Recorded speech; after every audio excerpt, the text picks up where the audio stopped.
So, Jan, you started getting serious about journaling around 50 years ago, you said. Tell me what drew you to it. What drew you to journaling? What made you think it was something that you would enjoy or derive something positive from?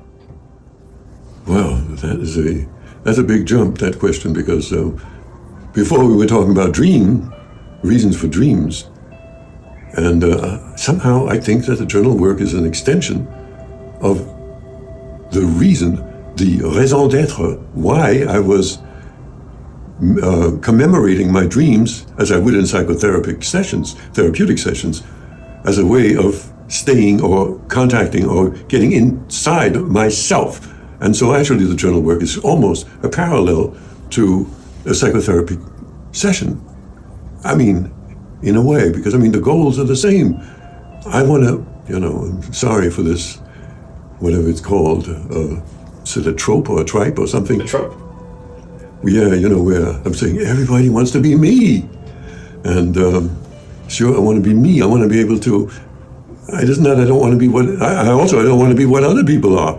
But much of the time I really think that, like with you, frankly, you're smart in so many different ways in which I feel stupid. And when I'm out in the social world, everybody is just smarter than me.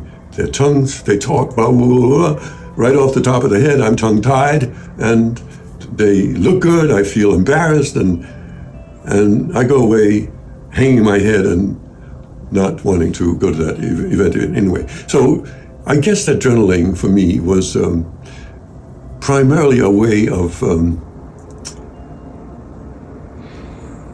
commemorating what I was experiencing in the hope that I would be able to ameliorate, or what it's called, moderate my behavior, or even to find really the sources of it so that I wouldn't always feel like an angry, awkward, bitter man. And you said that earlier, your frustration with counseling and psychotherapy and how much you had spent on that and the hours that you spent on that, you didn't feel like it was really, maybe you weren't really getting your money's worth, and you feel like you're almost getting something comparable, or you are getting something comparable? Well, that's a good question, actually, because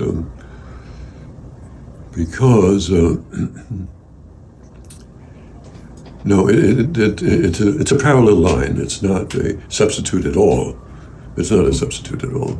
But at this moment, we are focusing on the journal aspect rather than the therapeutic aspect. But there is a parallel to the two, because the therapist is coaxing you in a way to ask you, well, how did you feel about this, and how did you feel about that? Right. And this is, when I tune into an audio journal or a video journal or even a written journal, I'm going in. I'm in my subconscious world, and that's why I like what's called automatic writing or automatic talking. I don't want to work with talking points, because that would be up in the memory brain or the calculating brain, and I want to be in, it's silly to point to the chest as if it's all up here, but the psyche, anyway, the levels of consciousness. And I'm saying that the two ways in which psychotherapy and journaling do have a more direct line is that the therapeutic work is done in a subconscious place, yet you want to be conscious of what is in your sub or unconscious world. And that same material is, if you practice journaling, you will eventually get to get to see the outlines or the qualities or the character or the textures of who you are. Mm-hmm. And hopefully that will lead you to more self-love. Do you find that, compare your journaling, let's say, if you began journaling, when you began journaling at that point, if you had some psychotherapy under your belt already, do you find that the hours and hours you spent in psychotherapy have helped you get more out of journaling? Or do you think are you a more effective journaler, for lack of a better question? Yes, absolutely. No. And how so? I know, yeah, well, I was just going to say, Jesus, you're asking some interesting questions, and I hope I understood what you were asking. I think you asked me whether I was a more effective journaler because of my prior experience with psychotherapy, but yes. No, I think that's unquestionable, yes. No, definitely, No, the expense of psychotherapy teaches you one thing: you better get with the program, because otherwise you're wasting a lot of money. So how has it helped you get more out of journaling? How has psychotherapy helped you get more out of journaling? Yeah, I wonder if it's not the other way around. My journaling helps me get more out of psychotherapy. But it's probably a two-way street, frankly. Yeah. But that's the one I would be more aware of. Well, the psychotherapy actually insisted that I connect to myself.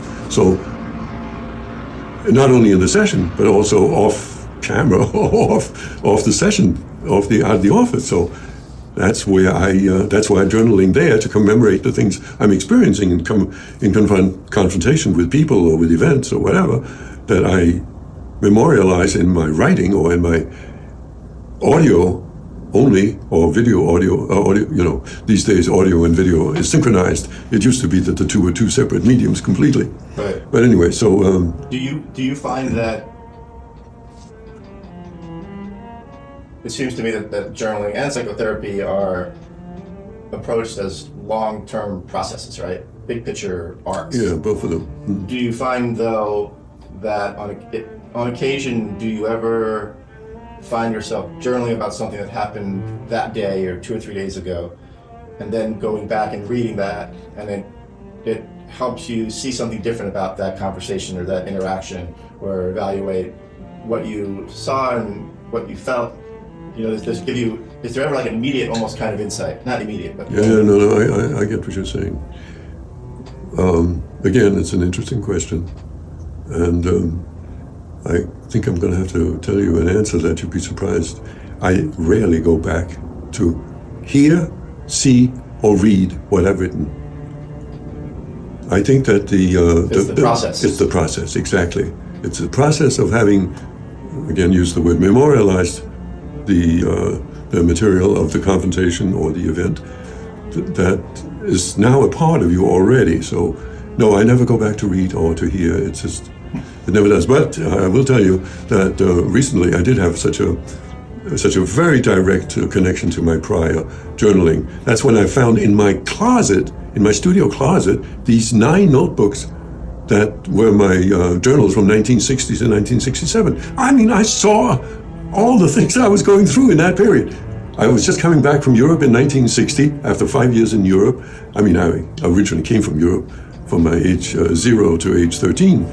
And then I went back to Europe to finish my architectural studies, but also already I had aspirations for theatrical training and dance training. But anyway, the point I'm trying to say is that so much was happening in those 7 years, 1960 to 67.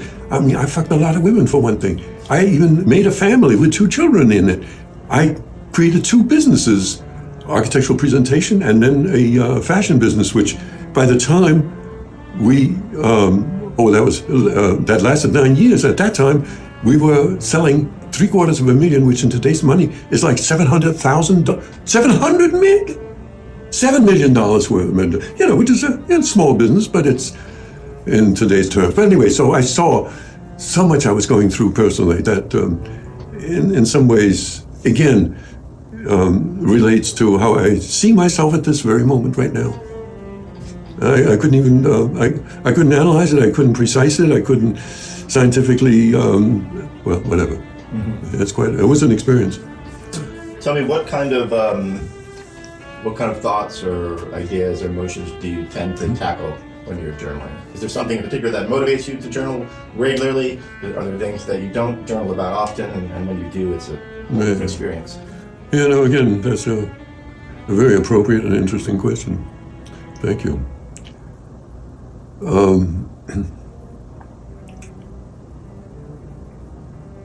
You see, I actually do keep a journal. It's called the Now Journal.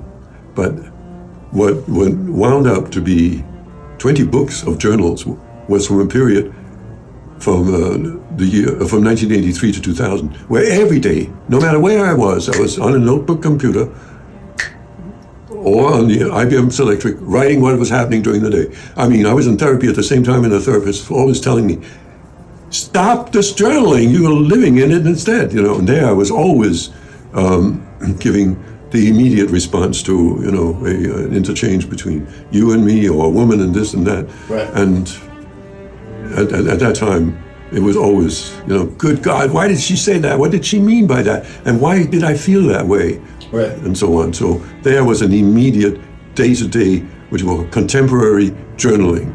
I'm not at this time doing contemporary journaling much, because I journal, for example, in the video journal, only once a month.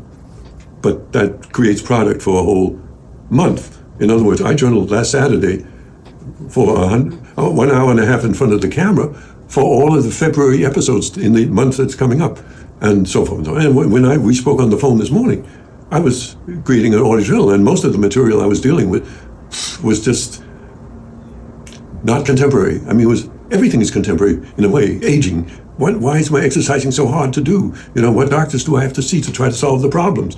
That's the subject matter of my journaling. Right. So you've had therapists tell you to not journal as much because they thought you were escaping to it? Absolutely.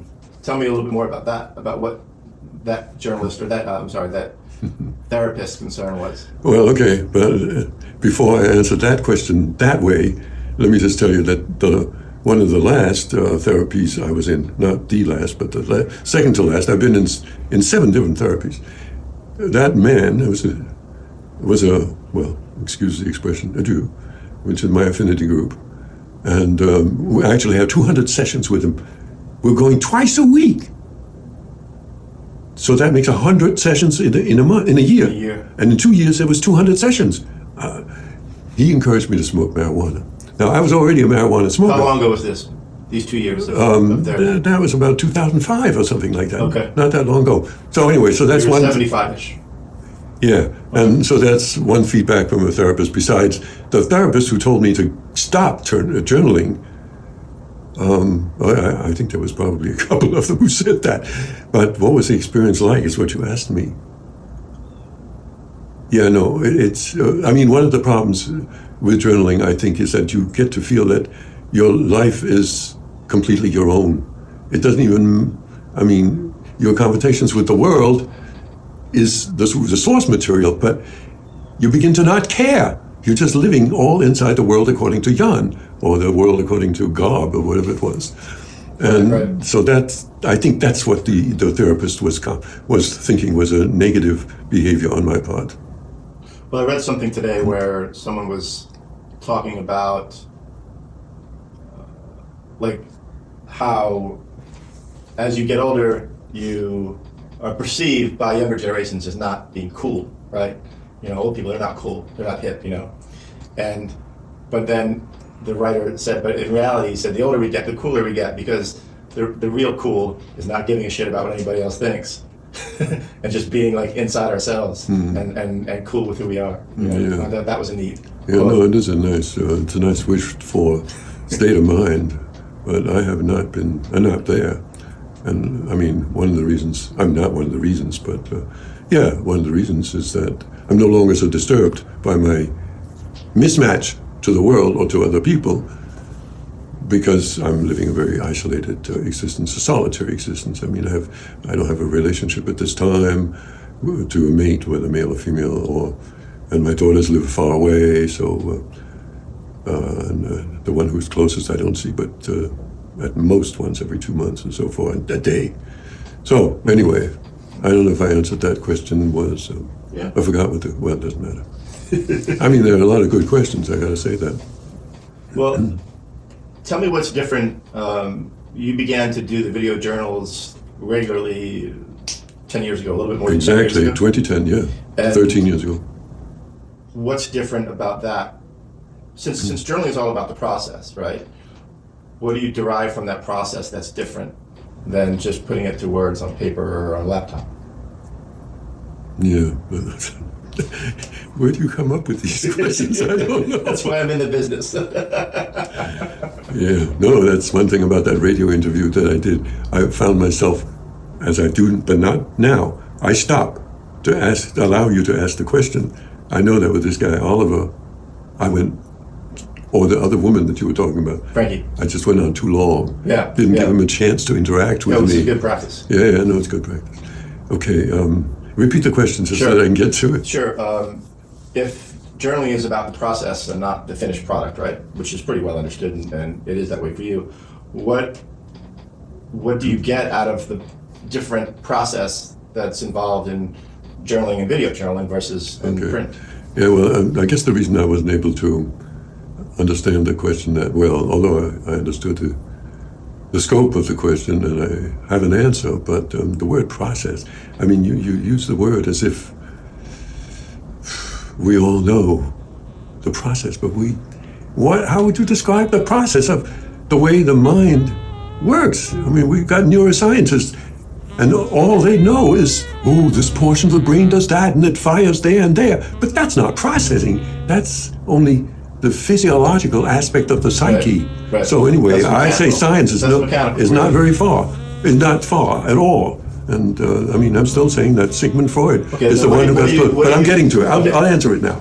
Okay, because I'm a public journalizer, right. I do journal for self-identity, but I want my identity to be recognized by other people. I want to be recognized as an intelligent human being with a long background, a lot of experience, and I want to share that experience with somebody else. So, as I was saying, I just riff on my life when I'm in front of the camera or on just the mic. The more difficult process, frankly, is the writing, because I've got to think, put it into words, and write it on the page, but I can just run my mouth in audio journals, and I would just say that's one. Right, and aren't you at your best when you're journaling, when you're being your most organic? And so if you're allowed to just talk off the top of your head, because your mind, I'm sure if you're like me, when you're writing, you know, you're mindful of all the rules and the constructs of what's normal writing, grammar, punctuation. Yeah. And if you're speaking off the top of your head, it's just you're allowed to emote. Well, certainly on the audio recordings I am, but when it comes to the video recording, where there's more equipment involved, there's lights involved, and framing and stuff. It's part of my brain is in a technological concern, so it does take. I'm a little more superficial in the video journals. Gotcha. You talk a lot about finding the real you and identifying the real you through your journals. Yeah. So what do you mean by that? Have you found it? I wish I could know. I wish I would know. I don't know. Even if I've got 10 years left in my life, I don't think I'll be able to answer that question. That's It's kind of like the Tootsie Pop question, right? Yeah. How many licks does it take? Nobody knows. No, I'm sorry. That's a whatever it's called. I can't even find the word for it. What are things that are unimaginable by the mind? Isn't there a word for it with T or something? Transcendental? Well, that's not the one quite I'm looking for, but it's just outside the scope of my brain to be able to understand the processing of evolving into recognizing your own character, your real self. I mean, I think I could help somebody else to get a little closer to themselves, like a therapist would with somebody on camera, which I like to do. I call it the process. I call the program called The Real You, in which I have a person who's paying me $300 for 10 minutes or 15 minutes of recording him, he or she on camera, and I coax them, which I think as simple as what's your mother's favorite color, or that starts the whole process. They think about their mother and stuff, you know? Right. Do you find yourself, whether it's written journals or audio or video journals, do you find yourself ever frustrated or unsatisfied and disappointed? Yeah, definitely. You know, a stupid man too, as well as a sophisticated man and experienced. I'm blind, I'm blocked to many things. For example, like, can you give me an example of something that maybe kind of pops up, rears its ugly head repeatedly that frustrates you about the process? Well, it's not so much about the process, it's just the way the era I grew up in, and the way I, as a limited human being, am. I mean, some of my daughters don't want to read or hear, except cautiously, what I do in my journal making world, because if they hear me say the word vagina, they, wow, you know, they shriek, or stuff like that. So, and the way I use the vagina word or cunt, it's so objectified in their mind. It's not necessarily in me. There's personality in a vagina. It's not just a hole. Oh shit. Oh, you can pause it? I can, but I'd rather just hang it up. Honestly. Okay.